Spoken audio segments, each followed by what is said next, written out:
We're in conversation with Neelkanth Mishra of Credit Suisse on all things budget. I'll keep the introduction short and go straight to Neelkanth. Neelkanth, good morning. Thanks for taking the time to speak to us. Thank you for having me. Neelkanth, I'm going to get straight into some of the aspects that you mentioned in both your article this morning and in your note. I think there was a lot of focus on the CAPEX number yesterday, so I'm going to start with that if that's okay. Can you help us with the math? Because I think you said in your note that the actual increase or the adjusted increase is closer to 12% and not what the headline number suggests.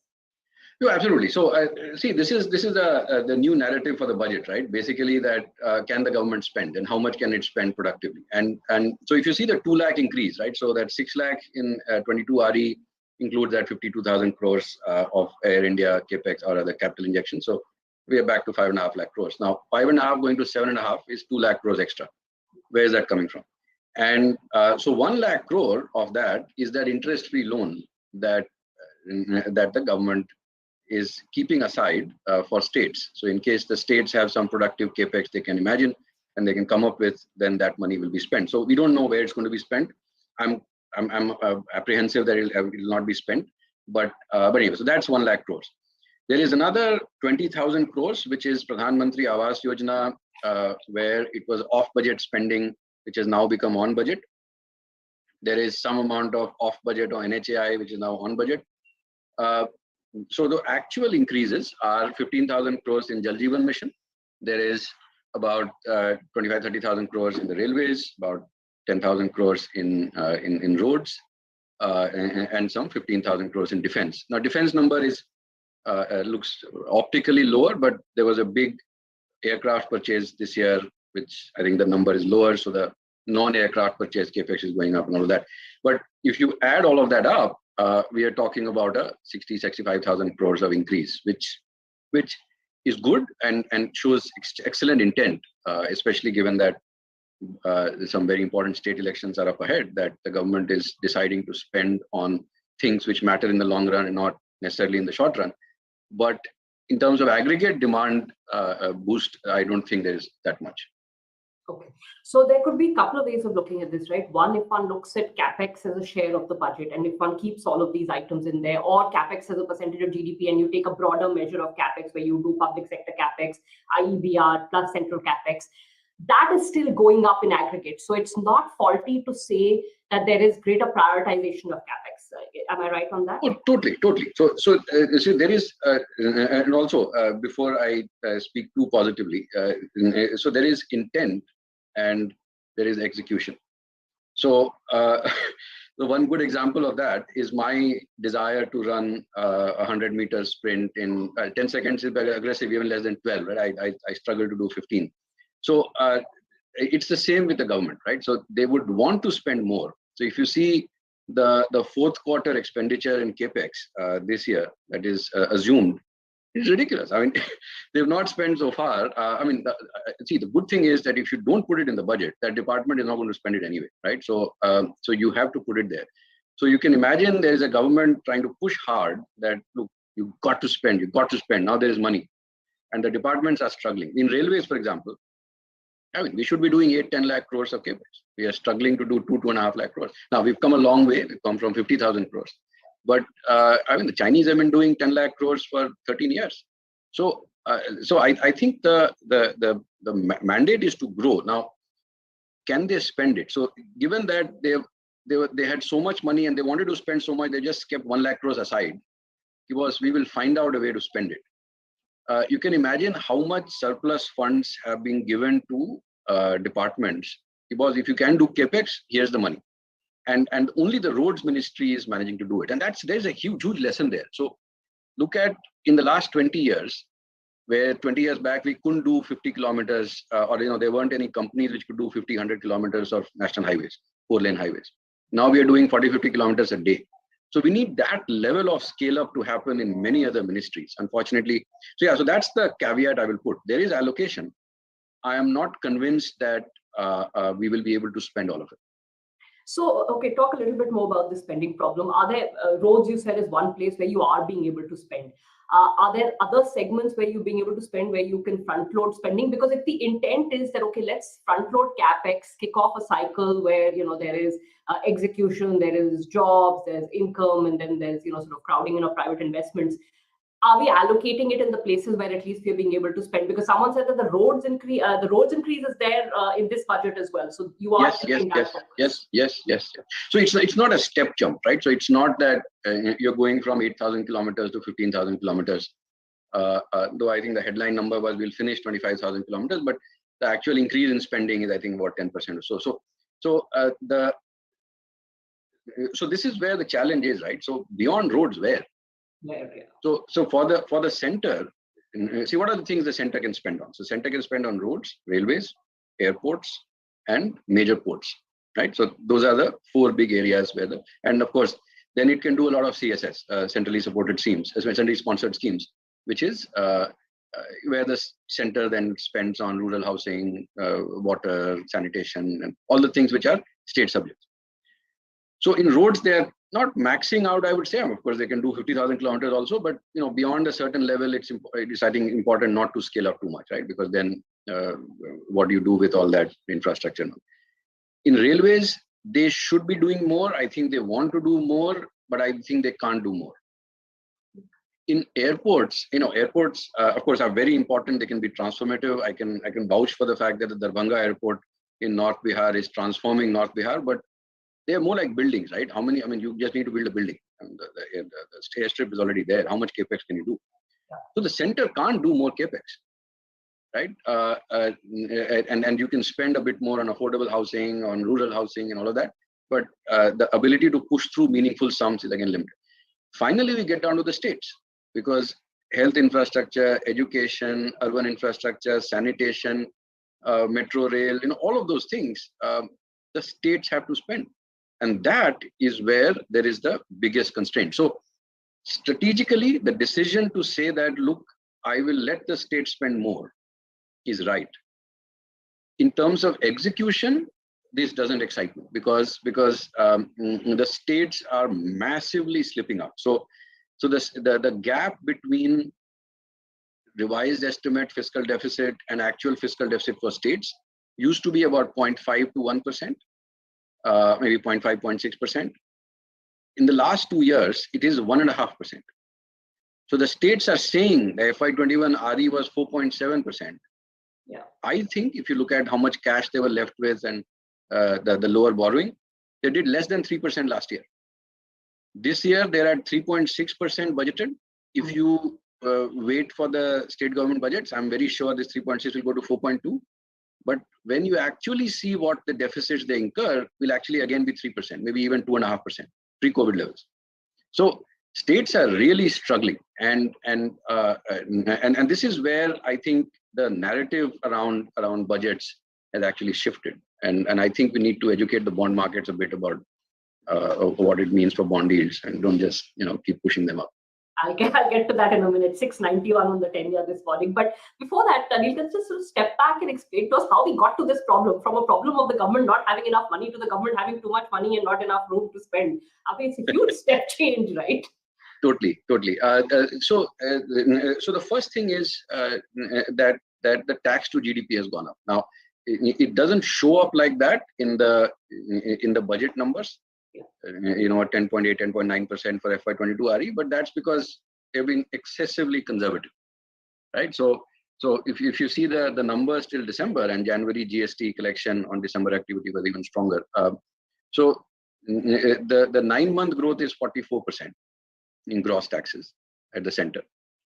So anyway, that included base years, etc. So, but the October to December, which was relatively more normal, was up 21% year on year.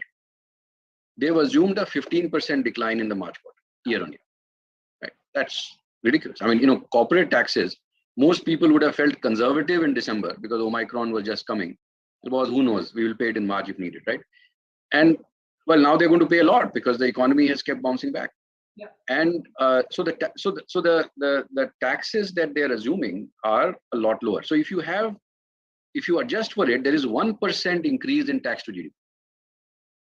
The second thing is that the anchor around central deficit used to be 3.5%.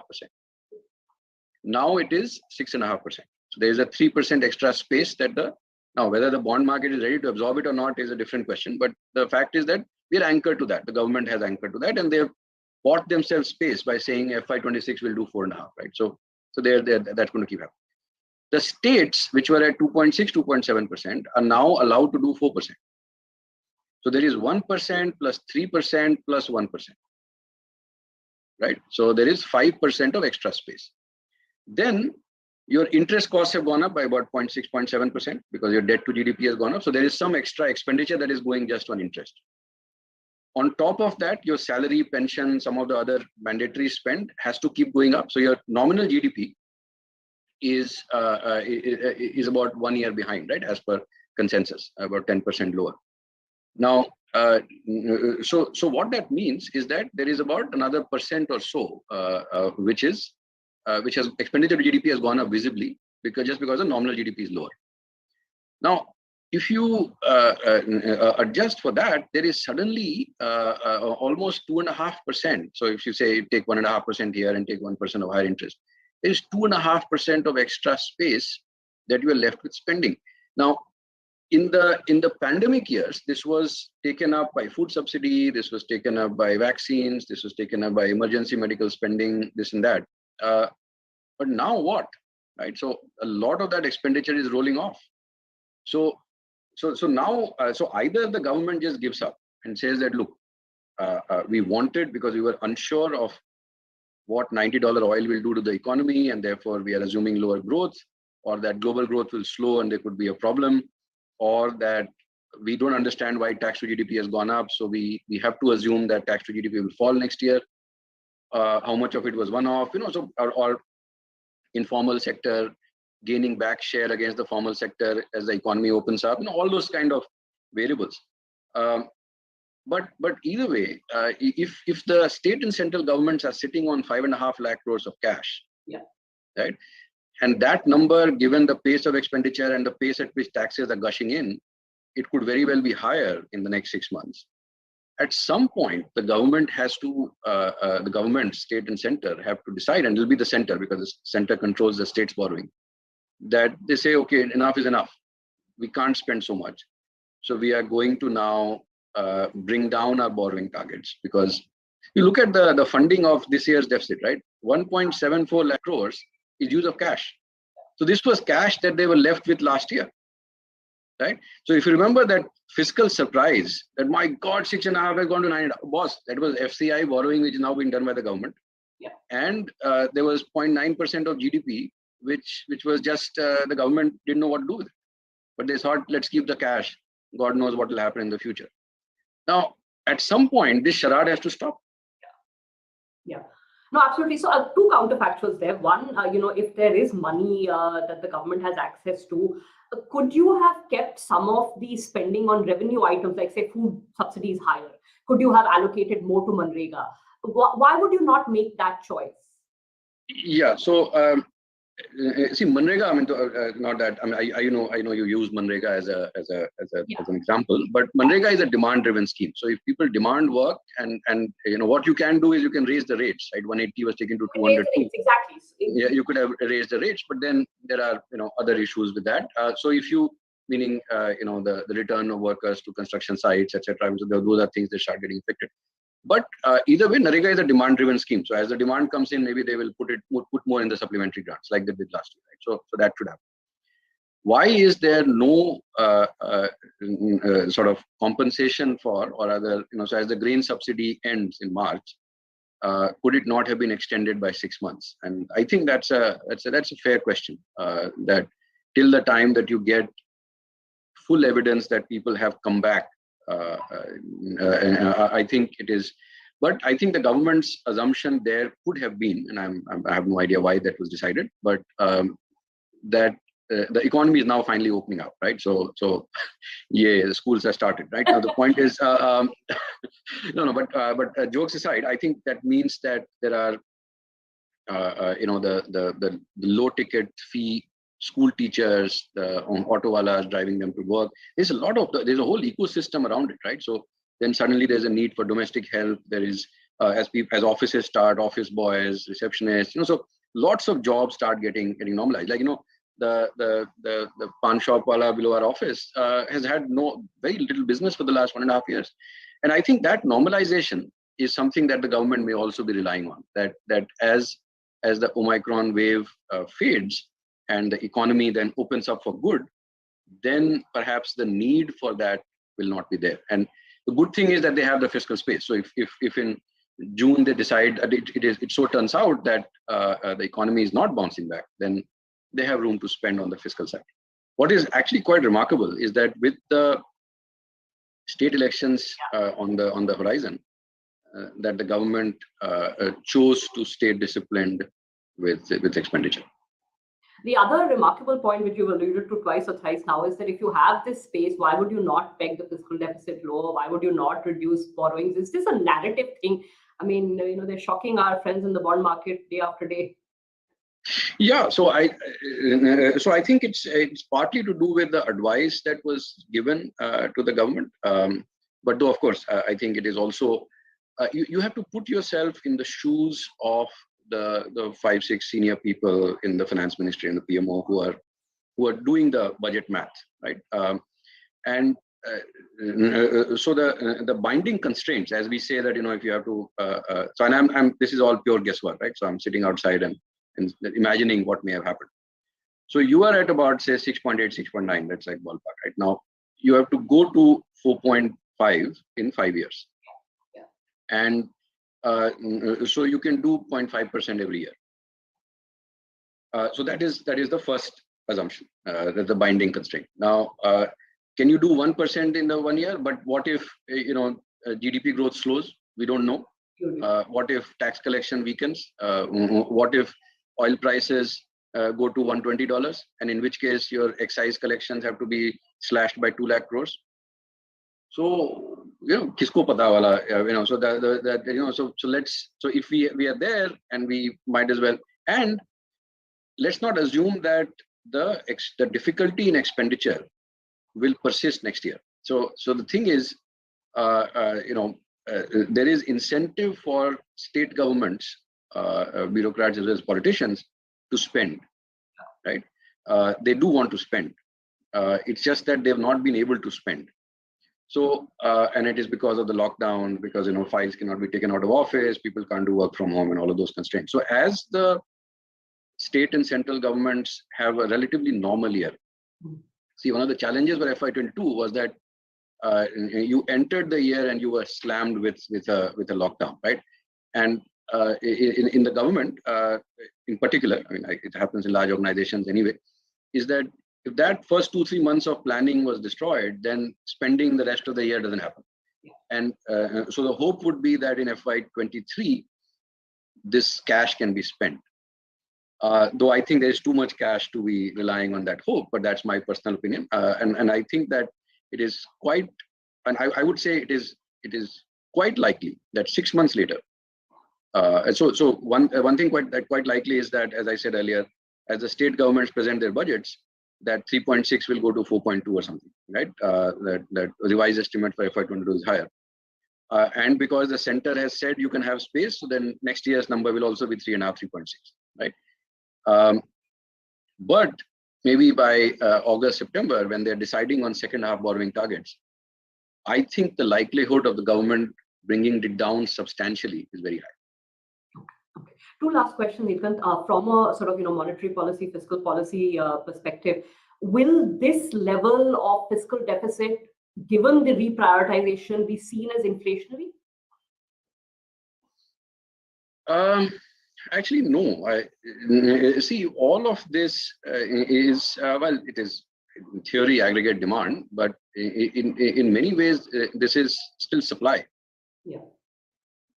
Right. So you're building more roads, you're building more railway lines, building more airports, and all of that, and you're easing compliance burden for customs. You're easing and a lot of like even financing for road projects, like that surety bonds versus bank guarantees and all that. So I don't see this as an inflationary thing. But coming to the implications of monetary policy, that's very interesting. That so-called accommodation, I think ended in September, right? So if you in an environment where there is so much overnight liquidity, the reverse repo is your anchor rate, not the repo rate. And the reverse repo has gone from 3.35 to 4 effectively. I mean, in theory, it is still 3.35, but in practice, so this is equivalent to at least a 25 basis point hike, because the normal window used to be 25 basis points. So the repo is now at 4.25 effectively, right? And the 10-year bond yield is, of course, 40, 50 basis points, now 55 basis points higher than it was pre-COVID. So a lot of the monetary tightening has already happened. So that so-called accommodation is only in theory. Now, the challenge, I think, is what will the RBI do in terms of bond purchases? Because clearly, with the bond index inclusion decision not coming through in the budget, doesn't mean it will not happen. It may happen, may not happen, but that decision is an administrative decision, can be taken at any time. It doesn't necessarily have to happen in the budget. But if that doesn't happen, then who buys? So some decision has to be taken, right? Because I think as a percentage of financial saving in the economy, household financial saving, and as a percentage of incremental deposits, these numbers are not that high. It's just that because so there is on the face of it, 8 lakh crores has become 15 lakh crores of gross borrowing, or 6 lakh crores has become 12 lakh crores of net borrowing. So on the face of it, these numbers are substantially higher. But if you see the increase in household financial savings, if you see the increase in incremental deposit growth, these percentages are not that extreme. It's not that that percentage has doubled. So we need to find ways of tightening or slowing down the pace of tightening, because this is like tightening prematurely, even in anticipation of growth. That keeps me slightly comfortable, because that means, like, somewhat like China, we actually have created monetary and fiscal space, right? So the counter-cyclical narrative in China now is that the world was giving a stimulus, and China was actually withdrawing fiscal monetary stimulus last year, and that gives them space to stimulate this year. In many ways, we seem to have arrived at the same place, that we have a lot of fiscal space which we can seed if we can't spend, and on the monetary side as well, I think we've tightened too much.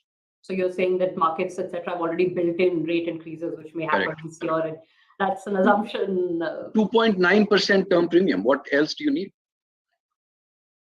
No, you've been tweeting about it. I know we are on the same page. That's why I'm very merrily harping on this.